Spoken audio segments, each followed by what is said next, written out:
Welcome to my YouTube channel. Kindly like and subscribe. Today we will discuss about how did Afghanistan become a graveyard for big powers?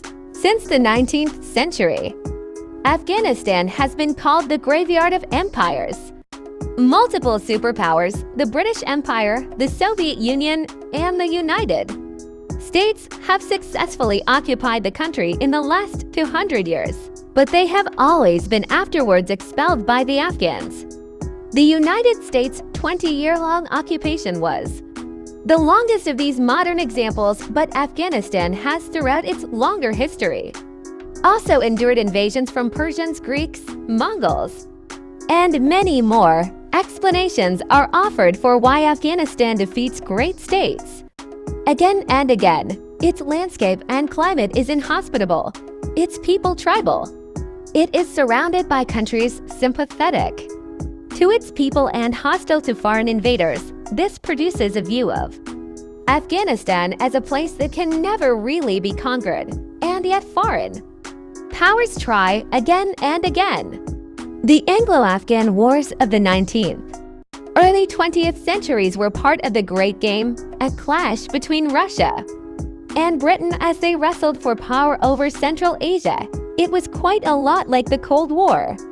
As the Russian Empire advanced south through Asia, the British relied on Afghanistan to be the buffer state protecting its colonies in India. The British fought to keep Afghanistan out of Russian influence. Historians now argue that the British overestimated Russia's desire to expand its borders towards India, meaning that the Afghan wars were a costly British overreaction. Russia would finally invade Afghanistan in late 1979 to support the pro-Soviet government, which prompted US and Saudi funding for the Mujahideen guerrillas. As the Soviet Union withdrew from Afghanistan in 1989, it left behind a country in turmoil as warlords that grew out of the US-backed insurgency fought for power. Osama bin Laden himself was one of the foreign fighters who came to Afghanistan to fight for the Mujahideen. The Taliban emerged to seize control of Afghanistan in 1996. As a direct consequence of the United States' desire to take Afghanistan out of Soviet influence, the radical Islamist policies of the Taliban were also a legacy of America. To oppose the Soviet Union's socialist politics, the U.S. encouraged the development of hardline, militant Islam as a motivator for Afghans to fight the Russians.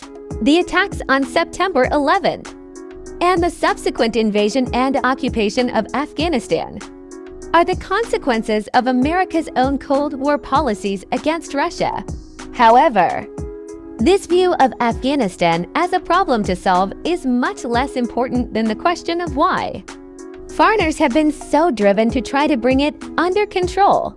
Since the term graveyard of empires was first coined, we can say that each foreign invasion of Afghanistan was launched to fix problems created by the previous invasion.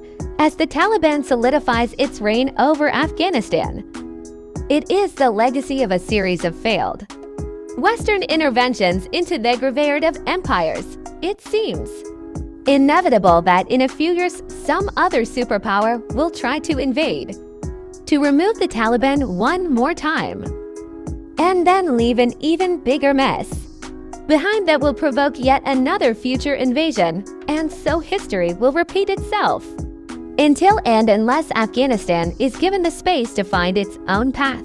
Thanks for watching.